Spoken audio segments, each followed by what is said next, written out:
Hello everyone, welcome back to Astrox radio podcast. Here we cover topics in relation to space, rockets and tech, everything Astrox related that we do on this channel. This week's episode we'll be covering Starship Flight 10, some New Glenn and New Shepard things, electron and neutron rockets, and a quick devlog about Astrolixy operating system. And just a reminder, these podcast episodes will come out once every alternate week. And this is the first episode of the podcast. So I hope you guys enjoy. So there's Starship Flight 10, which was a great success by SpaceX, as it came after a bunch of failures, like a string of failures, and it finally succeeded. It did have a few, I would say, not failures, but a few issues that they could easily fix, and it wasn't really launch changing. Like early flight, as I covered in my analysis, the thrusters in the middle ring had stopped working. So they had to use a thruster in one of the outer rings to deviate it so that it stays straight, the rocket, or wherever they want it to point. This was a quick and fast move by SpaceX. At least they could fix it fast, or else that would be a really fast failure for Flight 10, and all the hype would be gone. And that was just one of the issues, as there was a slightly uncontrolled descent of the super heavy booster, as it had also shaked a bit, as not seen in the footage, but you could see from external cameras. And when it came to launch, it would go to the super heavy, it would go to the water, and it would pretend there's a Mechazilla tower. That's what SpaceX programmed it to. So it would think there's a Mechazilla tower, and the arms are catching it. So it thinks the arms have caught it, and it cuts the boosters, and it just falls to the ocean. And as soon as it falls to the ocean, it has a little explosion, which means it fell a little too uncontrollably, and SpaceX had pointed that out later. And then when Starship's second stage came back down to the water, you could see it very orange and charred, and even the aft fins had damage to it, which must show that even though SpaceX is taking out so many heat shield tiles, they can't take out too many, or at least they need to strengthen the ones that are currently there, or else too much damage will be dealt to the rocket. The next story that we'll be covering is New Glenn and New Shepard's stuff. But before that, I'd first like to quickly remind you guys to subscribe, as my goal by the end of this year is to hit 500 subscribers, which we're on track, and we could do that by the end of the year. But in a 90-day period, we need to get 3 million short views. This is so that we can get through the first stage of monetization, and that's my goal by the end of the year. So please subscribe if possible. So it's stuff in relation to New Glenn and New Shepard. There's a lot about this. New Shepard, there's been a lot of delays for the New Shepard mission, where it has finally launched and took a few tourists to a suborbital space flight. And it was successful, obviously. Or else it would be covering every news headline, because then you know what happens. Tourists unfortunately die. And it's been quite a good rocket, but it's just really small, and it's potential is just lost by how small it is and how less capable it is. I feel like it could, because it has 6 passengers, so 600 kilograms, it gets to the Kármán line, and not just 600 kilograms, it probably has other stuff that it really doesn't need. So maybe 1,000 kilograms, I'd say, to the Kármán line. I could say they could get maybe 100 kilograms with that rocket, probably 50 to low Earth orbit. If they added side boosters, they could probably bump it up to 250 or 300 to match Electron, or make it a little taller. But they didn't do that. It's lacking potential, and it needs to have that potential. But then New Glenn released, so they can't do anything now. And New Glenn has had only one successful flight so far out of the one flight it's had. And NASA already wants to put satellites on it and send it up to space. What are they thinking? It's only had one launch so far. It hasn't proved to be worthy And anything can happen on second flight. Nobody knows. And they're putting 2 escapade satellites on it. That's just insane move by NASA. And they're usually very cautious. And it surprises the space community as a whole. New Glenn is probably Starship's biggest competitor, as it's really, really tall and it has a huge payload capacity to low Earth orbit. I'm pretty sure 40 tons compared to the 100 tons SpaceX has, aims for. And in my opinion, Blue Origin is doing great. They're kind of putting a threat to SpaceX, but SpaceX has most media attention. And they've been launching way more often, as New Glenn has only had 1 launch so far, while Starship has had 10. I would like to move on to Falcon 9. As Falcon 9, it's launching every alternate day now, and pretty much every alternate day, which is so surprising, as maybe a few years ago it would launch once 3 weeks, 2 weeks. By few years I mean like 7 years ago. And if we looked ahead 7 years ago to how many launches they're having right now, we would think this is a myth. They're launching so many satellites, which are mostly Starlink, and it's making the launch schedule so high, because the Falcon 9 has had at least 500 launches so far, and at least 500 successful launches, which is out of the world, as it's got low Earth orbit payloads so many times, and taken so many astronauts to the ISS, or even for like other missions, such as Polaris Dawn.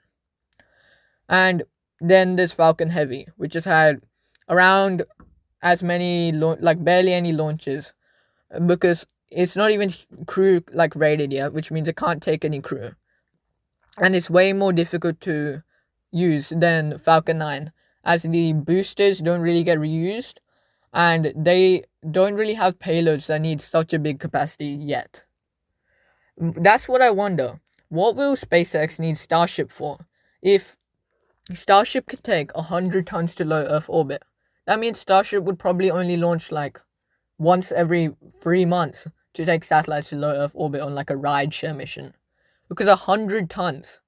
If Electron from Rocket Lab can put 300 kilograms, and they've done 2 satellites at once, or 3 satellites at once in the past, what can 100 tons do? That's just out of this world. Rideshare missions with 100 plus satellites on board. That's really interesting, because Starship will get less attention, and I still wonder when Falcon 9 will get retired, because it's probably going to get retired by 2030, as seeing Starship getting more and more successful. So far, it's only had the Flight 10 successful, compared to the good flights it's had so far. And we can't say too much yet, as they've only done Block 2 so far, and Block 3 is still to come.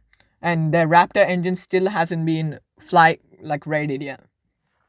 I wonder what the FAA thinks, the Federal Aviation Administration, about the Flight 10 success, and also its challenges.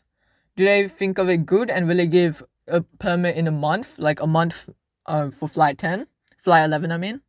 Or will they extend it to 2 or even 2.5 months, which would make SpaceX kind of annoyed, but would make Elon Musk tweet that because of challenges ...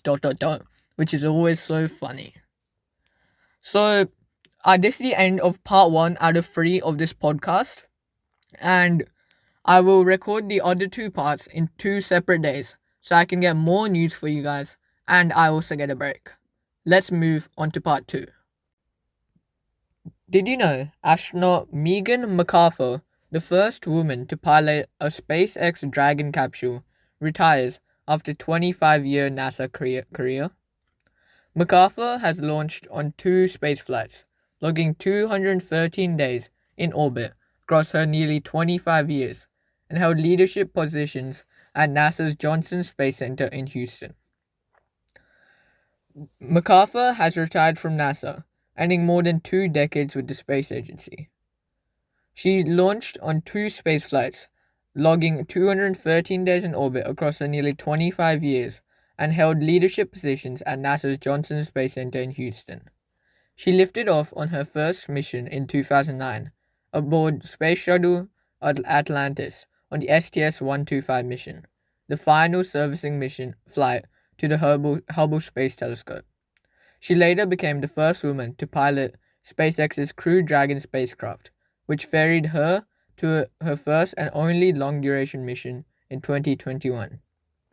Both assignments solidified MacArthur's place in NASA's history as the last astronaut to physically interface with Hubble, and one of the only first to steer the space agency into an era of commercial spaceflight. So, my opinion on this is it's quite cool, and it's taken a lot of headlines, but I don't necessarily think it should have.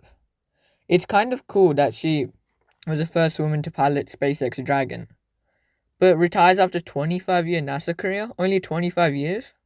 What do you think she's gonna do now? Just retire? And I wonder how much astronauts really earn. Another interesting story is that interstellar comet 3I Atlas will fly by Mars 1 month from now, and Europe's red planet orbiters will be ready to look at it. The interstellar visitor will pass just 30 million kilometers from Mars on October 3, far closer than it comes to Earth. The European Space Agency, in brackets ESA, is preparing for a unique opportunity to study the interstellar comet 3I Atlas from what could be the best vantage point in the solar system. Astronomers made a rare and extraordinary discovery of an interstellar object in our own solar system on July 1st, 2025, sparking a scramble to study the mysterious visitor. The object has since been named the comet 3I Atlas, where 3I stands for Third Interstellar, and designated C/2025N1, which is Atlas. As it turns out, there may be observations from Mars, not Earth, that give us our closest look at the comet. 3I Atlas will come as close as around 18.6 million miles, which is 30 million kilometers, to Mars, while it only came within 186 million miles or 270 million kilometers of Earth. That means spacecraft orbiting Mars are in play. This is really cool, as all of these interstellar objects that were kind of unidentified were a complete mystery. And there's been 3 of them so far, as this one says 3I, which means third interstellar object. And it would be really cool if we can study this. Lots of people speculate that it's an alien spacecraft, the shape of a comet. But others just think it's just a normal comet, but we just don't know much about it. It's a really cool story overall. I can't wait until when it passes in October. India tests parachutes for Gaganyaan crew capsule using a rocket sled. These tests are part of the nation's Gaganyaan human spaceflight program. India is making strides towards independently launching astronauts to space. While the attention is currently on India's Chandrayaan-3 Vikram lander and Pragyan on the moon, the Indian Space Research Organization, also known as ISRO, is also making progress towards other lofty goals. India's Gaganyaan missions envisions sending 3 astronauts to low Earth orbit, requiring the development of a spacecraft that can get crew into space and safely back to the ground. As a crucial step towards this goal, the Vikram Sarabhai Space Center, VSSC, conducted droid parachute deployment testing at the Rail Track Rocket Sled facility at the Terminal Ballistics Research Laboratory in the city of Chandigarh between 8 August and 10th August, according to ISRO. The droid parachutes are mortar-deployed conical ribbon-type parachutes with a diameter of 5.8 meters. These are crucial part of getting the Gaganyaan crew module safely back to the ground, serving to stabilize the spacecraft and reduce its velocity during re-entry to Earth's atmosphere. This is really cool, as before there was only Russia and the United States all fighting it out Currently, it's mostly United States, but Russia still has its Soyuz spacecraft doing a lot. And then there's China, India, the whole European Union. Everyone's getting involved now. Everyone's taking a piece, such as how the Australian rocket Ares had failed. It was kind of funny as it came up and it came back straight down. And according to Scott Manley in this video, he said Australian rocket went down, down under as a joke. And it went even worse than the Spectrum rocket, which had gone the same kind of way, but went slightly higher, did a bit more, before going straight back down. This was a major turning point for Australia, and this means it probably won't launch again for another year or two because of Australia's strict aerospace conditions. And then, let's talk about Rocket Lab.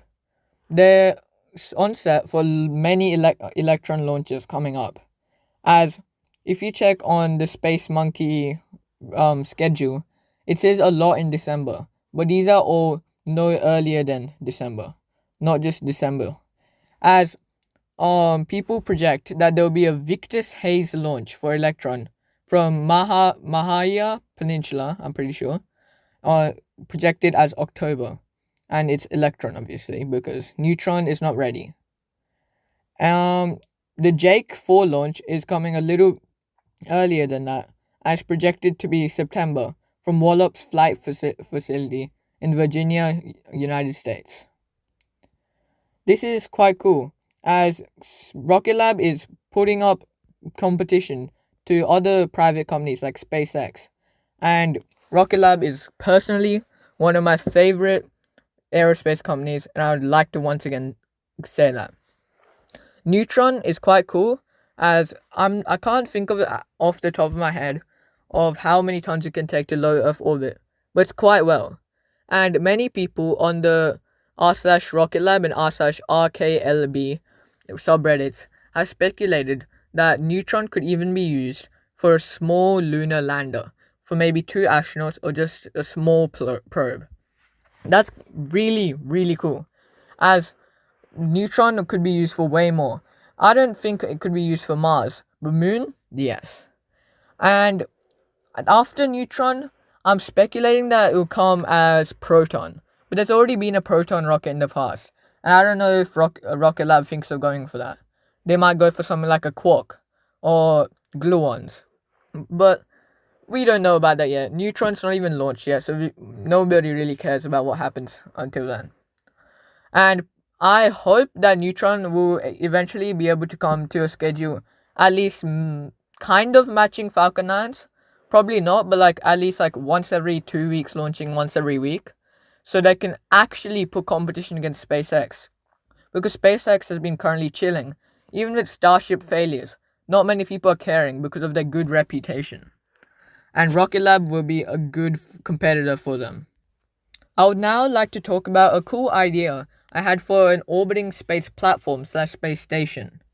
So I had a cool idea. Now what if instead of going to live on like the moon or Mars, why don't we just have an orbiting space station that orbits in a figure 8 orbit around the Earth and the Mars, and when you want to do some sample testing or something, they would send a small probe down to Mars with like a few crew in it.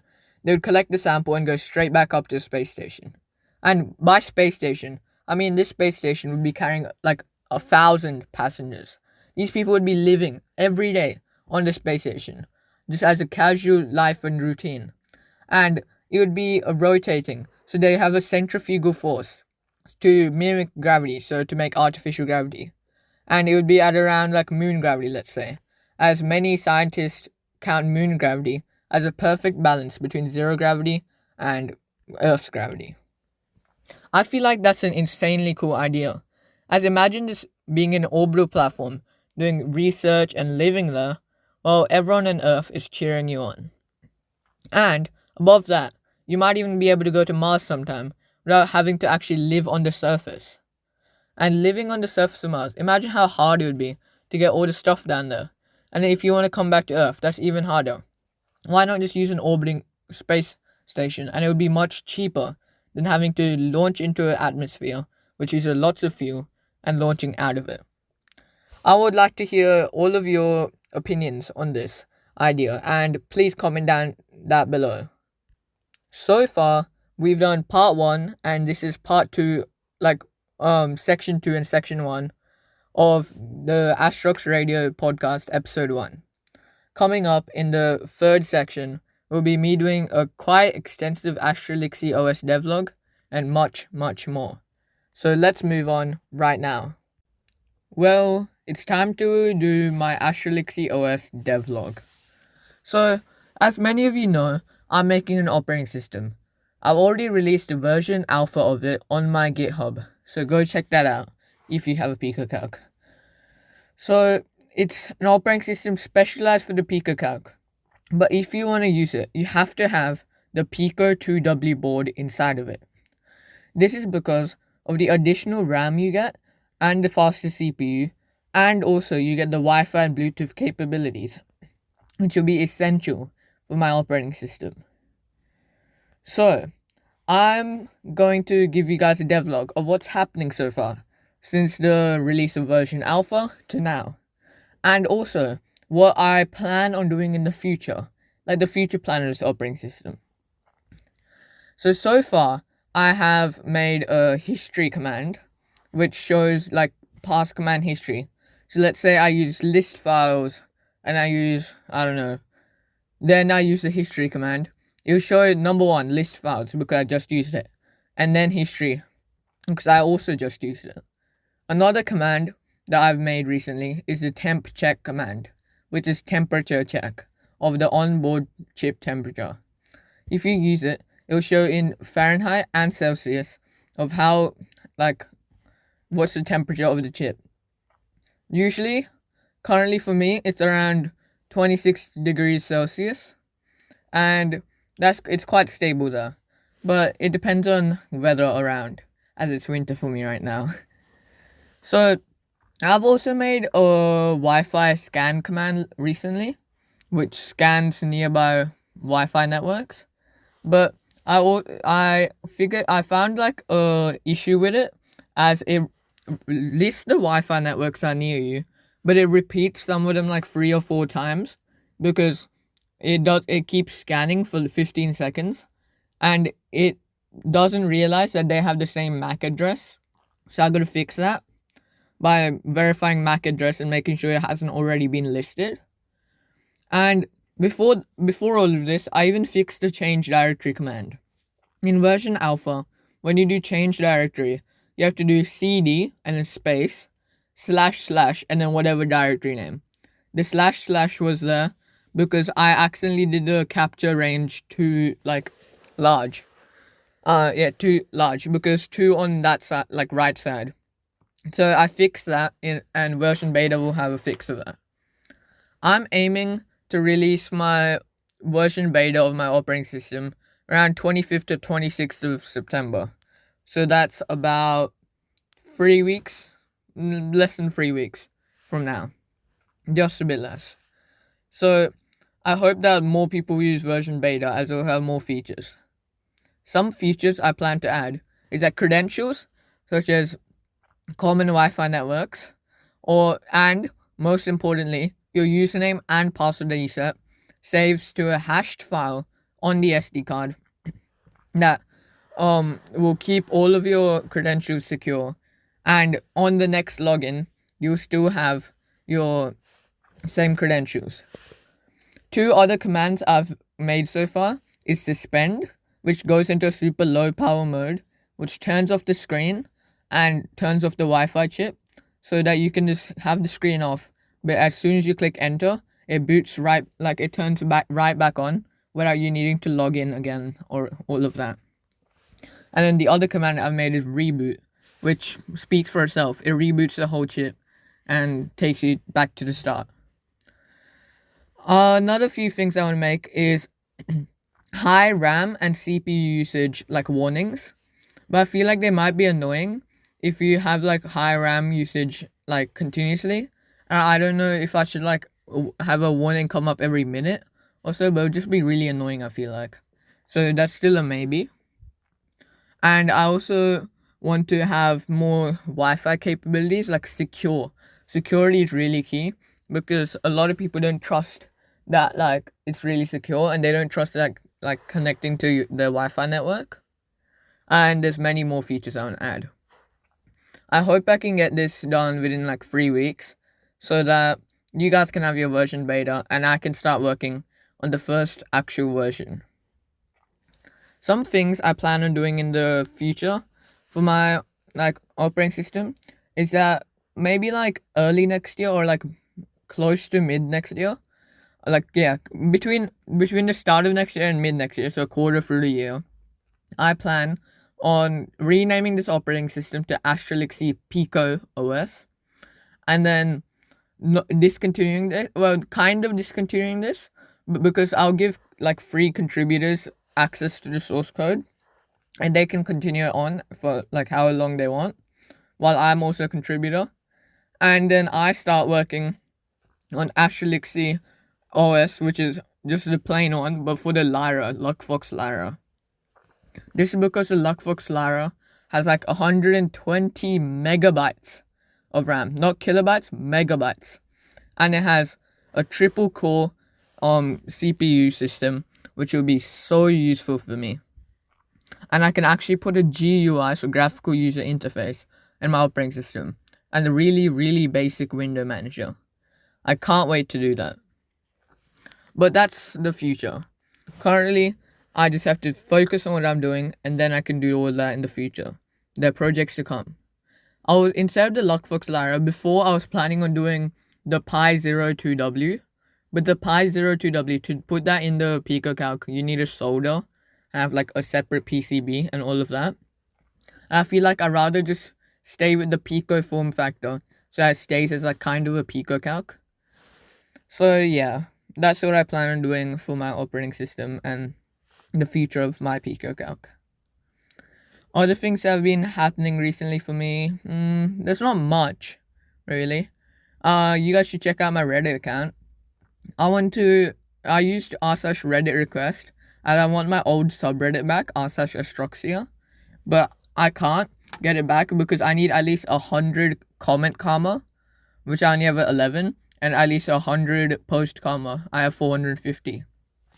So I really want more comment karma, as if I can get more comment karma, that means I can finally request my subreddit again, and I'll have ownership of it. As my subreddit, my old account owns it, and I deleted my old account, so it's just like standalone subreddit now, and no one has anything. And even the subreddit's logo, like the symbol, is my old YouTube channel's logo, which is really funny. I also want to make a logo for Astrox, like Pico OS. So I want to show like a Pico board on the left and the right, maybe some star or a rocket in the middle. I don't know.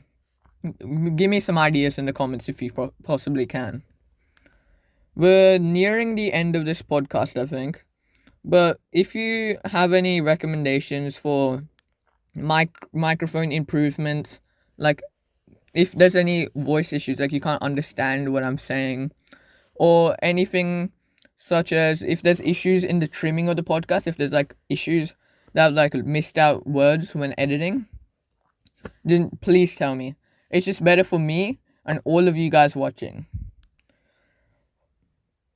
So we're really, really close to the end, but in 2 more weeks after this podcast releases, I'll release episode 2. So I'll do 30-minute podcast every alternate week. And I really hope many people watch it. But even if many don't, I will still make podcasts every like alternate week. But if more people do watch it, it'll motivate me. So make sure to share this podcast to your friends. Please like, subscribe, share, and enjoy.